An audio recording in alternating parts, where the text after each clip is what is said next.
ప్రభు అంటున్నాడు మన యొక్క ధనమును మనం ధర్మం చేయాలి, మనకు కలిగినవి కూడా అమ్మి మనం ధర్మం చేయాలి. అవసరత వచ్చినప్పుడు, మన తోటి వారు ఆపదలు ఉన్నవారు ఉన్నప్పుడు, అయ్యో నాకు ఇంకా కాదు, నా వల్ల కాదు, ఇంకా నాకు దగ్గర ఏం లేవు, నేనేం చేయలేను అని మన కుటుంబీకుల విషయమే మనం చేతులు ముడుచుకుంటాం, చేతులు కట్టుకుంటాం.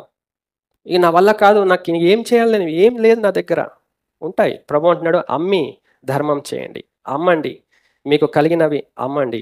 ఇది కఠినం మనకి. ప్రభువా నేను అమ్మి ఇస్తే నేను ఎట్లా బతకాలి అంటే ప్రభువు బ్రతికిస్తాడు, ప్రభువు పోషిస్తాడు, ప్రభువు అనుగ్రహిస్తాడు. ఆయన సృష్టికర్త కాదా?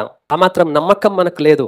కానీ ప్రభువు మనకిచ్చిన వాటి మీద నమ్మకం ఎక్కువయ్యి ఆ ప్రభు మనకి ఏమేమి ఇచ్చాడో వాటన్నిటిని గట్టిగా పట్టుకున్నాం, ఏది పోగొట్టుకోకుండా.